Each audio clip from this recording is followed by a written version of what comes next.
Chemical hair டைக்கு bye சொல்லிட்டு natural hair டைக்கு ஹை சொல்லுங்க. அமோனியா சல்ஃபேட் பிபிடி இல்லாமல் தயாரிக்கப்பட்ட ஜிகே நேச்சுரல்ஸோட natural black hair dye. Manikandan அவன் தான் ஆக்சுவலா எஸ்ஐயை வெட்டினது. தலையில வெட்டுனா தலையில ஒரு வெட்டு, தலை ரெண்டா பொழந்துருச்சு, அதுல மூளை வெளியே வந்துருச்சு. இது கழுத்துல வெட்டு, ரெண்டும் ஃபேட்டல் இன்ஜுரிஸ். தப்பிக்கவே முடியாது, இந்த காயங்கள்ல இருந்து அவரை காப்பாற்றவே முடியாது. இது யார் செய்வாங்கன்னா, தென் மாவட்டங்களில் உள்ள கூலிப்படை இருக்காங்க இல்லையா, தூத்துக்குடி, திருநெல்வேலி, அந்த ஏரியாவில் உள்ள கூலிப்படை தான் இந்த மாதிரி தலையில நடு தலையில விட்டுவாங்க. இப்ப செஞ்சவங்களும் கூலிப்படையில இருந்திருக்காங்க. வெட்டின இடம் பாருங்க, அது நைட்டு 11 மணிக்கு. அவனுக்கு எப்படி கண்ணு கரெக்டா தெரியுது பாருங்க. அந்த இருட்டுக்குள்ளேயும் விட்டுறான். இந்த மணிகண்டனை பிடிச்ச அவன் அறுவாளை எங்கன்னு கேட்டா, அங்க பக்கத்துல ஓட பக்கத்துல புதர்ல மறைச்சி வச்சிருக்கேன் அப்படிங்கிறான். வா எடுத்துட்டான்னு சொல்லி கூட்டு போறாங்க. சரவண பெருமாள், சரவணகுமார்னு ஒரு சப் இன்ஸ்பெக்டர் கூட இன்ஸ்பெக்டர் போறாங்க. அப்போ பிடிக்கிற அந்த அறுவாளை எடுக்கிறேன்னு சொல்லிட்டு அது புதருக்குள்ள இருந்து டக்குன்னு அறுவாளை எடுத்து இவரை வெட்டுறான். எஸ்ஐக்கு கையில காயப்படுது. உடனே இன்ஸ்பெக்டர் பக்கத்தில் இருந்து ஒரு ரவுண்ட் சொல்றாரு. இந்த மாதிரி ஒரு சமூக விரோதி சுட்டுக் கொல்லப்படுவது தவறே இல்லை. இன்னொன்று, இவங்க நைட்டு போகல, இவர் எஸ்ஐ மட்டும்தான் இருக்காரு. ஸ்ட்ரென்த் இல்லைன்னு ஒரு வாட்டியும் காவல்துறையில ஸ்ட்ரென்த் இல்லைன்னு சொல்றாங்க. அதுதான் இப்பவும் சொல்றேன். இது என்னன்னா, ஒரு சப் இன்ஸ்பெக்டர் போறாருன்னா கூட ஒரு 2 போலீஸா இருக்கணும். 1,34,000 காவலர்கள் 8 கோடி தமிழர்களை பாதுகாக்கணும். 700 பேருக்கு ஒரு காவலர். இது நிச்சயமா சாத்தியம் கிடையாது. அதுக்கு தகுந்த மாதிரி 2.5 லட்சமோ 3 லட்சமோ ஜாஸ்தி பண்ணணும். இவ்வளவு கஷ்டங்கள் படுறாங்க, அங்க பாருங்க ஒருத்தரை வெட்டி கொண்டுட்டாங்க அப்படிங்கிற விஷயத்தை அவங்களுக்கு சொல்லி கன்வின்ஸ் பண்ணி இதை மாற்றணும். அதிக ஸ்ட்ரென்த்தை கொண்டு வரணும். அது நிதித்துறைக்கு போது அங்க போகும்போதுல வேண்டாங்கிறாங்க, இல்ல எடுக்க முடியாது, இருக்கிறத வச்சு ஒரு சிஎம் ஒரு முடிவு எடுத்தா அதுக்கு மேல எந்த துறைங்க தடுக்க முடியும்?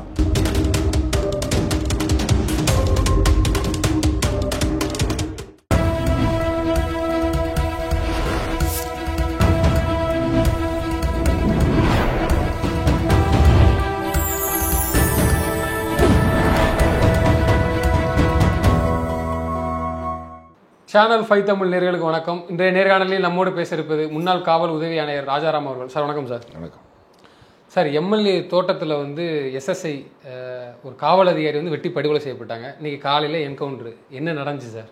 மடத்துப்புறம், அந்த மடத்துக்குளம் எம்எல்ஏ மகேந்திரன், அவங்க ஏடிஎம்கே எம்எல்ஏ. அவருக்கு சொந்தமான ஒரு தென்னந்தோப்பு இருக்குது. அந்த தென்னந்தோப்பை பார்த்துக்கிறதுக்காக ஒரு குடும்பம் அவங்க தங்கியிருக்காங்க, வேலைக்கு வச்சிருக்கிறாரு. அவர் பேர் மூர்த்தி. அவருக்கு வயசு 60 வயசாகுது. அவர் ஒரு மனைவி, ஒரு பையன் அவர் கூட இருக்காங்க, சங்கரபாண்டியன். இந்த சமயத்தில் அவங்க இவர் மூர்த்தியும் அவரோட பையனும் மது பழக்கத்துக்கு அடிமையானவங்க. நைட் டயத்தில் தண்ணி அடிச்சுட்டு அவங்களுக்குள்ளே தகராறு பண்ணிப்பாங்க, கலடா பண்ணிப்பாங்க. இந்த சமயத்தில் அவரோட இன்னொரு பையன் அங்கே சேர்றாரு. இப்போ ஒரு 15 நாளைக்கு முன்னாடி வந்ததுக்கப்புறம் அவங்களுக்குள்ளே குடிச்சிட்டு டெய்லி பிரச்சனை. என்ன பிரச்சனைன்னு சொல்லுகிறாங்க அப்படின்னா, ஏதோ அவங்களுக்கு சொத்தை எழுதி கொடுக்க சொல்லி பையங்க கேட்டதாகவும், இவர் கொடுக்க மாட்டேன்னு சொன்னதாகவும். எங்கே சொத்து இருக்குது இல்லை, இவங்க சொந்த ஊர் வேடச்சந்தூர், திண்டுக்கல் மாவட்டம். அங்கேருந்து திருப்பூர் மாவட்டத்தில் மடத்துக்குளத்தில் வேலை செய்கிறாங்க. அப்போது இவங்களுக்குள்ளே குடும்பத்தில் பிரச்சனை. இந்த பிரச்சனை என்ன ஆகுதுன்னா, முந்தா நாள் நைட்டு ஒரு 11 மணிக்கு அப்பாவுக்கும் பையங்க 2 பேருக்கும் பிரச்சனை. பையங்க அப்பாவை அசால்ட் பண்ணிடுறாங்க. அவருக்கு காயப்படுது. அவர் என்ன பண்ணுறாரு, அறுவாளை எடுத்துகிட்டு அவங்கள வெட்டத்துக்கு துரத்துறாரு. அவருக்கு 60 வயசு. 60 வயசில் போதையில் வெட்டு வாங்கிட்டு துரத்துறாரு. இதை அவங்க கத்த அந்த பிரச்சனை எப்படியும் பெருசாக போயிட்டு இருக்கு. அவரோட மனைவியும் அங்கேயே இருக்காங்க. அந்த தோப்புக்கு ஒரு மேனேஜர் ஒருத்தர் இருக்கார். அவர் இந்த தகவல் கிடைச்சி அவர் பார்த்துட்டு தடுக்க முடியல. ஏன்னா 2 தரப்புலையும், அதாவது 3 பேர், மகனுக்கு 2 பேர், அப்பா 1. இந்த தரப்புலையும் ஆயுதத்தை வச்சுருக்காங்க, போதையில் இருக்காங்க. என்ன பண்ணுவாங்கன்னு தெரியாதுன்னா, அவர் 100க்கு ஃபோன் பண்ணுறாரு. 100க்கு ஃபோன் பண்ணால் அது நேராக திருப்பூர் கண்ட்ரோல் ரூமுக்கு போகும். கண்ட்ரோல் ரூமில் அவங்க அந்த ஸ்டேஷனை கூப்பிட்டு சொல்லுவாங்க. ஸ்டேஷனை கூப்பிட்டு சொன்னோன்னா, ஸ்டேஷனில் இந்த எஸ்எஸ்ஐ சண்முகவேல், அவரும் அழகுராஜாங்கிற ஒரு ஏஆர் டிரைவர், அந்த பெட்ரோல் வெஹிக்கிளில் அங்கே டியூட்டியில் இருக்காங்க. அவங்கள கூப்பிட்டு இந்த இடத்துல பிரச்சனைங்கிறாங்க, அப்பா பிள்ளைக்குள்ளே தகராறுங்கிறாங்க, இது அறுவாள் எடுத்துகிட்டு வெட்டாவுக்கு போகிற மாதிரி ஒரு சூழ்நிலை இருக்குங்கிறாங்க, நீங்கள் உடனடியாக அங்கே போய் என்னென்னு போய் அட்டன் பண்ணுங்க அப்படின்னு சொல்கிறாங்க. அதன் பேரில் அந்த தோப்புக்குள்ளே இவர் போகிறார். வண்டி எடுத்து போகிறாங்க. வண்டியை போய் நிறுத்திட்டு அங்கே போய் பார்க்குறாங்க. பார்த்தா அந்த பெரியவர் ரத்த காயத்தோடு இருக்கார். தலையில், கண் பக்கம், முகமெல்லாம் ரத்தம், வெட்டு காயங்கள் இருக்குது. உடனே அவர் ஹாஸ்பிட்டலுக்கு அனுப்பணுமேன்னு சொல்லிட்டு அவர் என்ன பண்ணுறாரு, ஆம்புலன்ஸுக்கு ஃபோன் பண்ணுறாரு. ஆம்புலன்ஸுக்கு ஃபோன் பண்ணி ஆம்புலன்ஸ் வர வச்சு இவர் ஹாஸ்பிட்டலுக்கு அனுப்பிச்சிடலான்னு. இந்த சமயத்தில் மறைஞ்சிருந்த அவரோட பையங்க 2 பேரும் அருவாளோடு ஓடி வந்து எஸ்ஐயை வெட்ட வராங்க. என்ன காரணம் அப்படின்னா, பிரச்சனை அவங்க 2 பேருக்குள்ள தான், அப்பாவுக்கும் மகன்களுக்குள்ள தான். எஸ்ஐயை ஏன் வெட்ட வரணும், இதுதான் ஒரு கேள்வி. என்ன காரணம் அப்படின்னா, இவங்க வந்து ஏற்கனவே பல வழக்குகளில் சம்மந்தப்பட்டவங்க. அதுதான் வெட்டதுக்கான தைரியம் வந்திருக்கு. ஆமாம், அதாவது அப்பாவுக்கே 2 வழக்கு இருக்கு, மகன்களுக்கு 2 பேருக்கு 4 வழக்கு இருக்கு. ஸோ அவங்க காவல்துறை என்ன பண்ணுவாங்க, இது பண்ணால் அடுத்த ஸ்டெப்பு என்ன ஆகும் அப்படிங்கிறது அவங்களுக்கு தெரியும். இப்போ இவர் ஹாஸ்பிட்டலுக்கு அனுப்பிச்சாங்கன்னா, ஹாஸ்பிட்டலில் கொண்டு போய் அட்மிட் பண்ணால் அங்கே ஏஆர் என்ட்ரின்னு போடுவாங்க, ஆக்சிடென்ட் ரிஜிஸ்டர் என்ட்ரின்னு, விபத்து பதிவேடுன்னு. அதில் அங்கே இருக்கக்கூடிய கேஷுவாலிட்டி மெடிக்கல் ஆஃபீஸர் கேட்பார், உனக்கு இந்த காயம் எப்படி ஏற்பட்டது, எங்கே ஏற்பட்டது, யாரால் ஏற்பட்டது, எதற்காக ஏற்படுத்தப்பட்டது, இதையெல்லாம் கேட்டு அவங்க அந்த ஆக்சிடென்ட் ரிஜிஸ்டர் அப்படிங்கிறது அதில் 1+2 கார்பன் வச்சு எழுதுவாங்க. எழுதி அந்த காவல்துறைக்கு, இப்போ காவல்துறையே கூட்டு வந்தாங்கன்னா பிரச்சனை இல்லை, ஏன்னா அவங்களுக்கு தெரிஞ்சுதான் யார் கூட்டு வந்தாங்க.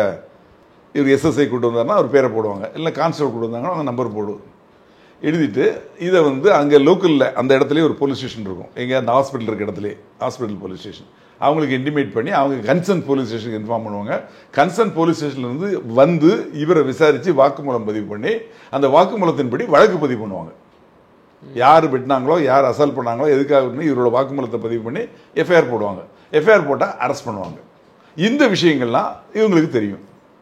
ஆகா, ஹாஸ்பிட்டலுக்கு அனுப்புகிறாங்கன்னா கேஸ் போட போகிறாங்க, அவங்க பாணியில் கேஸ் போட்டால் நம்ம ஏற்கனவே கேஸ் வாங்கியிருக்கோம் அவங்க பாணியில், இப்பவும் மேற்கொண்டு கேஸ் வாங்கணும், அப்போ இதுக்கு இவனை விடக்கூடாது அப்படின்னு சொல்லி இவன் வந்து நம்மளை வம்புல மாட்டி விட பார்க்குறான்னு சொல்லி மறைந்திருந்தவங்க அருவாளை எடுத்துகிட்டு விரட்டிட்டு வராங்க.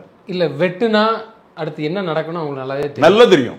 ஏன்னா அவங்க பழைய குற்றவாளிகள், பழைய வழக்கில் சம்பந்தப்பட்டவங்க. என்கவுண்டர் பண்ணிடுவாங்க. இப்போ இருக்க சுச்சுவேஷன் பார்த்தா அப்படிதானே, அதுவும் தெரியும். நிச்சயமா தெரியும். தெரிஞ்சே தைரியமா பண்றான். என்னன்னா சட்டத்தின் மேல அவனுக்கு பயம் இல்லை, காவல்துறை மேல போதையில இல்ல தெரியாம போதையில இருக்கிறாங்கிறது ஒண்ணு. அந்த போதையினாலதான் தைரியம் வருது. அந்த தைரியத்தில் தான் இதை பண்றான். அந்த போதைங்கிறது வந்து அவன் என்ன நினைக்கிறானோ அதை செய்து முடிக்கிற வரைக்கும் அந்த போதையில் இருக்கையில அவனுக்கு அந்த கான்சன்ட்ரேஷன் ஒரே ஃபோக்கஸ்டா இருக்கும். ரேப் பண்ணணும்னு நினைச்சானா அந்த ரேப் மட்டும்தான் செய்வான். கொலை பண்ணணும்னு நினைச்சு வெட்டணும்னு நினைச்சானா வெட்டிகிட்டே இருப்பான் சாகிற வரைக்கும். இப்ப இந்த என்கவுண்டர் வந்து எப்படி தப்பிக்க முயன்றார், காவல்நிலை தாக்குனார், அப்படி இதுல அப்பாவும் மகனும் நேற்று வந்து அவங்க வந்து சரண்டராக வந்திருக்காங்க, அவங்களை அரெஸ்ட் பண்ணிட்டாங்க. இன்னொரு நபர் மணிகண்டன், அவன் தான் ஆக்சுவலா எஸ்ஐயை வெட்டினது. தலையில வெட்டுனா தலையில ஒரு வெட்டு, தலை 2 பொழந்துருச்சு, நடு தலையில ஒரே வெட்டு பொழந்துருச்சு. அடுத்த வெட்டு கழுத்துல வெட்டின உடனே ரத்தம் மொத்தம் போயிடுச்சு, அதுல மூளை வெளியே வந்துருச்சு. இது கழுத்துல வெட்டு, 2 ஃபேட்டல் இன்ஜுரிஸ். தப்பிக்கவே முடியாது, இந்த காயங்கள்ல இருந்து அவரை காப்பாற்றவே முடியாது. அப்படி தெரிஞ்சு இது வந்து யார் செய்வாங்கன்னா, தென் மாவட்டங்களில் உள்ள கூலிப்படை இருக்காங்க இல்லையா, தூத்துக்குடி, திருநெல்வேலி, மதுரை, அந்த ஏரியாவில் உள்ள கூலிப்படை தான் இந்த மாதிரி தலையில நடு தலையில வெட்டுவாங்க. இந்த சிடி மணின்னு ஒரு ரவுடி கேள்விப்பட்டிருக்கீங்களா, அவனோட கேங்க் மர்டர் பண்ணாங்கன்னா அந்த இறந்து போன பாடியை பார்த்தோன்னே இது சிடி கேங், அந்த அவங்க தான் அந்த மர்டர் பண்ணியிருக்காங்க. இப்ப செஞ்சவங்களும் கூலிப்படையில் இருந்திருக்கலாம். அதுதான் சொல்ல வரேன். ஏன்னா இந்த வெட்டு வந்து ஒரு காவல்துறை அதிகாரியை மிரட்டலாம். இவன் வந்து அப்படி போதையில் இருக்கிறான், நம்ம அப்பாவை கொண்டு போய் ஹாஸ்பிட்டல் அட்மிட் பண்ணி நம்மளை மாட்டி விட்றான்னா வெட்டிடுவேன் அப்படி இப்படின்னு மிரட்டலாம், ஒரு சத்தம் போடலாம், கூச்சல் போடலாம், விரட்டி விடலாம். அந்த மாதிரிலாம் செய்யாமல் வேணும்னு இவரை சாகடிக்கணுங்கிற நோக்கத்தில் வெட்டின இடம் பாருங்க, அது நைட்டு 11 மணிக்கு. அவனுக்கு எப்படி கண்ணு கரெக்டாக தெரியுது பாருங்க. இவர் விரட்டையில் ஓடுறாரு, ஓட விரட்டி அவர் கீழே விழுந்துடுறாரு ஓட முடியாம. அந்த பையனையும் விரட்டுறாங்க. அந்த கான்ஸ்டபிள் அழகுராஜா இருக்கான்ல, அவன் சின்ன பையனால ஓடி தப்பிச்சிட்டான். இவரால் ஓட முடியல, ஓடுறாரு. அப்படியே ஓடி கீழே விழுந்ததுக்கு அப்புறம் கரெக்டா பார்த்து தலையில விட்டுறான். அந்த இருட்டுக்குள்ளேயும் விட்டுறான், கரெக்டா தலையில விட்டுறான். அடுத்த விட்டு கழுத்துல விட்டுறான். ஸ்பாட்லேயே இறந்துறாரு. வேற வெளியிட அதை தாண்டி அவர் யாரு நினைச்சாலும் காப்பாற்ற முடியாது. அதுக்கப்புறமா அடுத்த ஸ்டெப் பாருங்க, எவனும் சண்டை போட்டானோ அவனுக்கு எல்லாம் ஒன்று கூட்டிட்டான். இந்த வடிவேலு சொல்ல மாதிரி ஒன்று கூட்டிட்டாங்க ஐயா, ஒன்று கூட்டிட்டாங்கன்னா ஒன்று கூட்டி 3 பேரும் ஓடிடுறான். புரியுது உங்களுக்கு? அப்போ இவங்களோட நோக்கம் என்ன? அவங்களுக்குள்ள சண்டை இருந்தாலும் ஒரு காவல்துறை அதிகாரி அவரோட வேலையை செய்ய வர்றாரு. சண்டை போடாதீங்க, வெட்டிக்காதீங்க, காயம்பட்டிருக்காரு, அவர் ஹாஸ்பிட்டலுக்கு அனுப்பணும், இது அவரோட டியூட்டி. அந்த டியூட்டியை செய்ய வர இதை மாதிரி ஓட வெட்டி கொலை பண்ணியிருக்காங்க. சரி, இவன் வந்து மாட்டிக்கிட்டான். அன்னைக்கு அதிகாரியில் அவனை பிடிச்சிடுறாங்க. பிடிச்சி அவனை கேட்குறாங்க, வெட்டின அருவாளை எங்க? அந்த வெட்டு 2 வெட்டு விழுந்துன்னு சொன்ன இல்லையா, அந்த வெட்டினது இவன் தான், இந்த மணிகண்டன் தான். அந்த மணிகண்டனை பிடிச்சி அந்த அருவாளை எங்கன்னு கேட்டால் அங்கே பக்கத்தில் ஓட பக்கத்தில் புதரில் மறைச்சி வச்சுருக்கேன் அப்படிங்கிறான். வா எடுத்துத்தான்னு சொல்லி கூப்பிட்டு போகிறாங்க. சரவண பெருமாள், சரவணகுமார்னு ஒரு சப் இன்ஸ்பெக்டர் கூட இன்ஸ்பெக்டரும் போகிறாங்க. அப்போ பிடிக்கிற அந்த அருவாளை எடுக்கிறேன்னு சொல்லிட்டு அது புதருக்குள்ளேருந்து டக்குன்னு அருவாளை எடுத்து இவரை வெட்டுறான். எஸ்ஐக்கு கையில் காயப்படுது. உடனே இன்ஸ்பெக்டர் பக்கத்தில் இருந்து ஒரு ரவுண்ட் சொல்கிறாரு, கீழே விழுந்துடுறான். 2 பேரையும் வந்து ஆம்புலன்ஸ் வர வச்சு கொண்டு போனால் ஒருவேளை இவனை காப்பாற்ற முடியாதுன்னு சொல்லி அவர் ஜிப்பிலேயே தூக்கி போட்டு ஹாஸ்பிட்டலுக்கு கொண்டு போகிறாங்க. திருப்பூர் ஹாஸ்பிட்டலுக்கு போனால் கவர்மெண்ட் ஹாஸ்பிட்டலில் பார்த்துட்டு ஜிஹெச்சில் இவன் இறந்துட்டான் அப்படிங்கிறாங்க. அவரை அட்மிட் பண்ணிடுறாங்க. இதுதான் நடந்திருக்கு. இதில் அடுத்த ஸ்டெப் என்ன அப்படின்னா, என்கவுண்டர் அப்படின்னா அதுக்கு ஒரு எஃப்ஐஆர் போடுவாங்க. ஏற்கனவே கொலைக்கு ஒரு எஃப்ஐஆர் இருக்கும். இப்போ இதுக்கு ஒரு எஃப்ஐஆர் போட்டு அங்கே இருக்க லோக்கல் மேஜிஸ்ட்ரேட்டுக்கு அனுப்புவாங்க. லோக்கல் மேஜிஸ்ட்ரேட் வந்து ஸ்பாட்டை வந்து பார்ப்பாங்க. ஹாஸ்பிட்டலில் போய் பார்ப்பாங்க. ஸ்பாட்டில் வந்து இங்கே துப்பாக்கி பயன்படுத்தின அந்த குண்டோட காலி கேஸ் விழுந்து கிடக்கும். அந்த இடத்துல சம்பவ இடத்துல யார் இருந்தாங்களோ அவங்களெல்லாம் விசாரிப்பாங்க. காயம்பட்ட எஸ்ஐயை விசாரிப்பாங்க. சுட்ட இன்ஸ்பெக்டரை விசாரிப்பாங்க. பிரேத விசாரணை பண்ணுவாங்க. பிரேத விசாரணை 5 சாட்சிகள் முன்னால. அதுக்கப்புறமா பிரேத பரிசோதனைக்கு அனுப்புவாங்க. அந்த பரிசோதனைக்கு அவங்க அனுப்புகிறப்போ மேஜிஸ்ட்ரேட் வந்து மோர் தேன் ஏ டாக்டர் பண்ண சொல்லி அதை வீடியோகிராஃப் பண்ண சொல்லுவாங்க. அந்த வீடியோகிராஃப் 24 ஹவர்ஸ்க்குள்ளே மனித உரிமை ஆணையத்துக்கு போகணும். இந்த எஃப்ஐஆரும் மனித உரிமை ஆணையத்துக்கு போகணும். 2 மாதத்துக்குள்ளே இது சம்மந்தப்பட்ட பின்னணி என்ன, இப்போ சொன்னோம் இல்லையா, அவங்களுக்கெல்லாம் வழக்கு இருக்குது, சம்மந்தப்பட்டிருக்காங்க. இதில் அந்த ஃபோன் பண்ணவர் யார், அந்த மேனேஜர். அந்த மேனேஜர் இதில் சம்மந்தப்பட்டவங்க எல்லாரையும் விசாரிப்பாங்க. விசாரித்து அவங்க ஒரு அறிக்கையை அரசுக்கு கொடுப்பாங்க. பேரலாக சிபிசிஐடியோ வேறு காவல்துறையில் இந்த காவல்துறை இல்லாமல் வேறு அதிகாரிகளை வச்சு விசாரித்து அவங்களும் ஒரு ரிப்போர்ட் கொடுப்பாங்க. 2ஐயும் வச்சு கவர்மெண்ட் வந்து முடிவு பண்ணி இது ஜஸ்டிஃபைடு அன்ஜஸ்டிஃபைடுன்னு ஒரு ஜிஓ இஷ்யூ பண்ணுவாங்க. இதுதான் ப்ரொசீஜர். இதை பொறுத்தவரை என்கவுண்டர் அப்படிங்கிறது வந்து எனக்கு நிச்சயமாக, நான் 35 ஆண்டுகள் காவல்துறையில் அதிகாரியாக பணிபுரிந்தேன், எனக்கு அதில் உடன்பாடு கிடையாது. ஆனால் இந்த சம்பவத்தை பார்க்கல, அந்த சப் இன்ஸ்பெக்டரை அவர் எந்த பாவமும் செய்யலை, எந்த தவறும் செய்யலை. டியூட்டியில் வந்து அவர் யூனிஃபார்மில் இவங்க அப்பா பிள்ளைக்குள்ள இவங்களுக்குள்ள தான் பிரச்சனை, அதை தீர்த்து வைக்கிறதுக்கு வராரு. அதில் ஒருத்தர் காயப்பட்டிருக்காரு, அவர் ஹாஸ்பிட்டலுக்கு அனுப்புறதுக்கு வராரு, ஹாஸ்பிட்டலுக்கு அனுப்புறதுக்கு முயற்சி பண்ணுறாரு. அதைத்தான் இவங்க காரணமாக எடுத்துக்கிட்டு இதனால் நம்மளை இன்னொரு வழக்கில் நம்மளை சேர்த்துட பார்க்குறாங்க அப்படின்னு சொல்லி அவரை ஓட ஓட வெட்டி கொண்டு இருக்காங்கன்னா என்ன தைரியம்? காவல்துறை மேலே அவங்களுக்கு பயங்கிறதே இல்லை, நீதித்துறை மேலேயும் பயம் இல்லை. ஏன்னா ஏற்கனவே பழைய வழக்குகள்லாம் உள்ளே போயிட்டு வெளியே வந்திருக்காங்க. இதுதான் நடக்கும், ரிமாண்ட் பண்ணால் இத்தனை நாளில் வெளியே வந்துடலாம், அது கொலைகேஸாக இருந்தாலும் வெளியே வந்துடலாம், காவல்துறையை கொலை பண்ணாலும் வந்துடலாம் அப்படிங்கிற ஒரு தைரியம். அந்த தைரியத்தில் தான் பண்ணுறாங்க. இந்த தைரியத்தை ஊட்டினது அந்த போதை. அந்த போதை தான் மெயின் காரணம். அதுதான் இவங்களை வந்து செய்யறதுக்கு இந்த அளவுக்கு ஒரு துணிச்சல் உண்டாயிருக்கு. ஆனால் செஞ்சது என்னமோ இவங்க தான். போதையினாலும் செஞ்சாலும் இவங்க வந்து இன்டென்ஷனாக செய்கிறாங்க. இவன் தான் அருவாள் எடுக்கிறான், இவன் தான் வெட்டுறான், தலையில் வெட்டுறான், கழுத்தில் வெட்டுறான். ஆக இவன் வந்து நிச்சயமாக இந்த என்கவுண்டரை பொறுத்தவரை மற்ற விஷயங்களில் எனக்கு வந்து என்கவுண்டருங்கிறதே எனக்கு வந்து உடன்பாடு கிடையாது.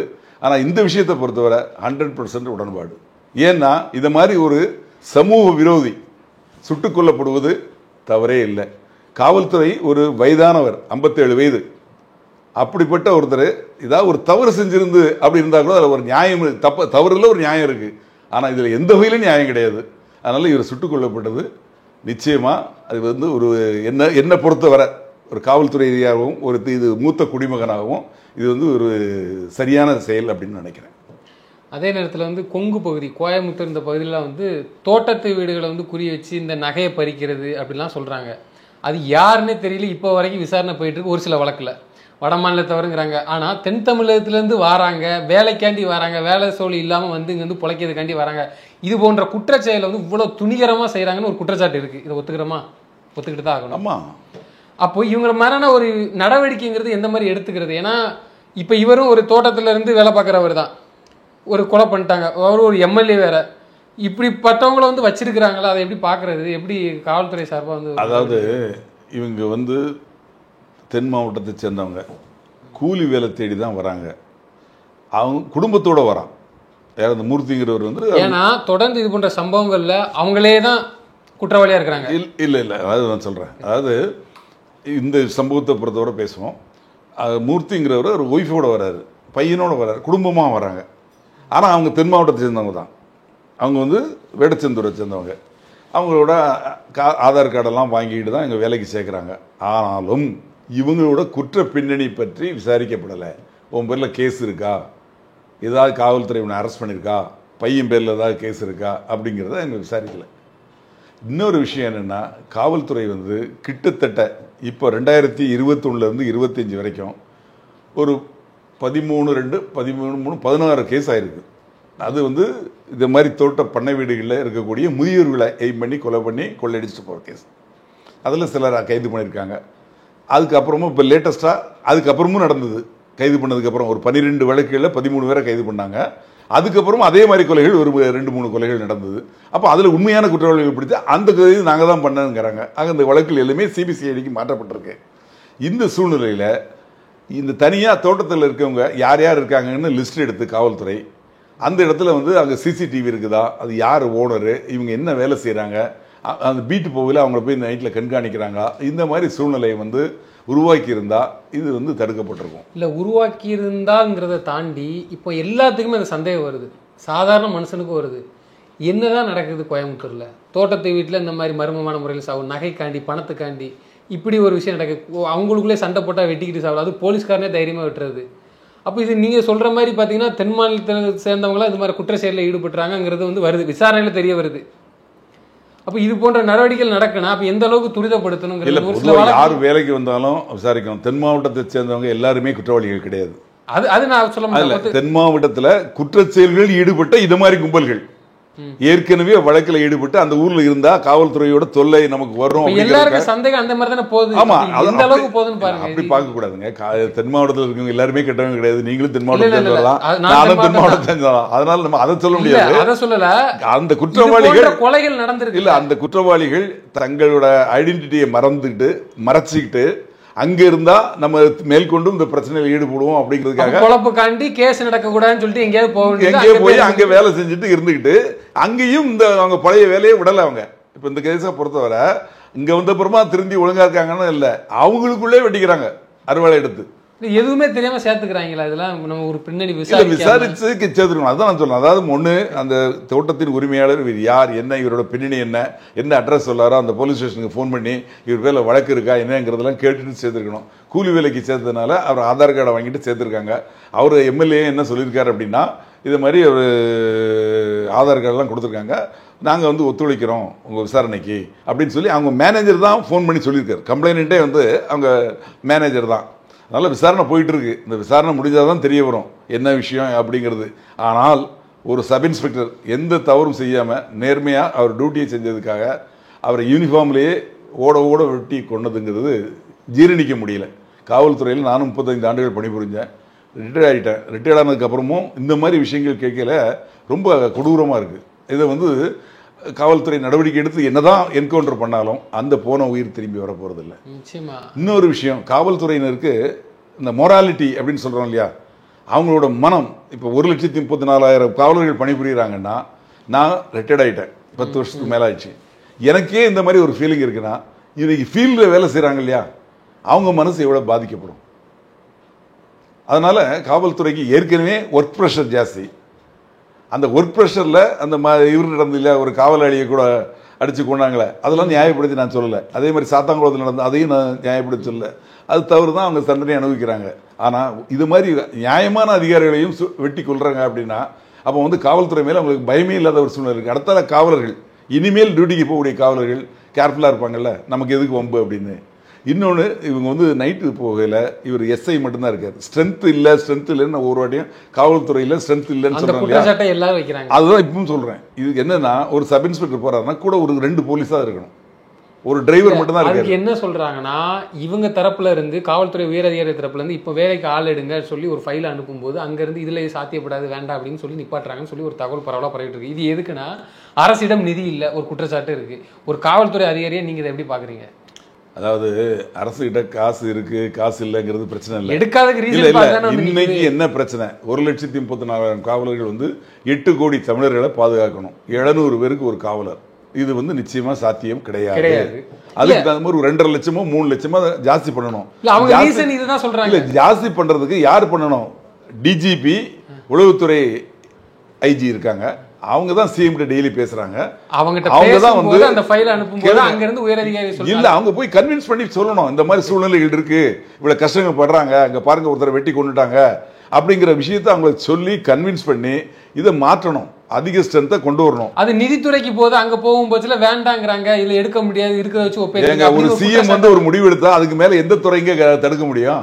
தமிழ்நாட்டுக்குள்ள சிஎம் வந்து இந்த மாதிரி தான் முடிவு எடுக்கணும் அப்படிங்கிற ஒரு முடிவுக்கு வரக்கூடிய அவருக்கு சூழ்நிலையை, அவர் மனநிலையே சொல்லணும், இருக்க பிரச்சனைகளை சொல்லணும், கஷ்டங்களை சொல்லணும். அந்த கஷ்டங்களை சொன்னா அவர் அந்த முடிவுக்கு வருவார். அந்த முடிவு அவர் எடுத்தாருன்னா அவரை யார் தடுக்க முடியும்? முடியாது அல்லவா? அவர் தான் எடுக்கணும். ஆமா, அவர் தான் எடுக்கணும். அவர் கையில அவர் தான் அதுக்கு மினிஸ்டர். அப்ப குற்றச்சாட்டு வரும்போது அவங்க எடுக்கலன்னா அப்ப அவங்க மேல தானே குற்றச்சாட்டு சொல்லுவாங்க. அப்ப அரசு தான் எடுக்கல, செய்யல, அதிகாரி மேல சொல்ல முடியாது இல்ல. நாம் என்ன பொறுத்தவரை இருக்க சூழ்நிலைகளை சொல்றோம். நேத்து அவரு துப்பாக்கி எடுத்துட்டு போயிருக்கலாம், எடுத்துட்டு போகல. அவரு கூட இல்ல 1-2 காவலர்களும் கூட இருந்திருக்கலாம். அவர் கூட வேற யாருமே இல்லை எக்ஸப்ட் த டிரைவர். இந்த சூழ்நிலையில ஒரு வயதானவர் அவர். இந்த சூழ்நிலையில அவர் வந்து இதெல்லாம் அங்க ஏற்கனவே இந்த மாவட்டங்களில் இது மாதிரி பிரச்சனைகள் இருக்கு. இது மாதிரி பண்ணை வீடுகளில் இத்தனை கொலைகள் நடந்திருக்கு. அப்படி இருக்கிறப்போ நம்ம எங்கெங்க யார் யார் இருக்காங்கிறது ஒரு லிஸ்ட் எடுக்கணும். நைட்டில் போய் அவங்களை செக் பண்ணணும். நைட்டில் போய் காவல்துறை வந்து செக் பண்ணுறதுனாலே இவனுக்கு குடிச்சிட்டு கலடா பண்ணுறவன் கப் சிப்னு படுத்துக்குவான். போலீஸ் அடிக்கடி வராங்க, செக் பண்ணுறாங்க அப்படிங்கிற ஒரு பயம் இருக்கும். அந்த பயமே இல்லாமல் யூனிஃபார்மில் வந்து ஒரு விசையை வெட்டி கொள்றாங்கன்னா அதை என்னால் ஜீரணிக்கவே முடியல. அது நிச்சயமாக அதுக்கு வந்து விசாரணைங்கிறது நடந்துகிட்டு இருக்கு. விசாரணை முடிவில் வந்து இவங்க 2 பேர் பேரில் சார்ஜ் ஷீட் போடுவாங்க. அவங்க சார்ஜ் அபல்ஸ் சார்ஜ் ஷீட் போட்டு அதில் கேஸ் நடக்கும். கேஸில் வந்து அவங்க தண்டனை கிடைக்கும். தொடர்ந்து தங்களது கருத்துக்களை பண்ண நன்றி. நன்றி மேடம்.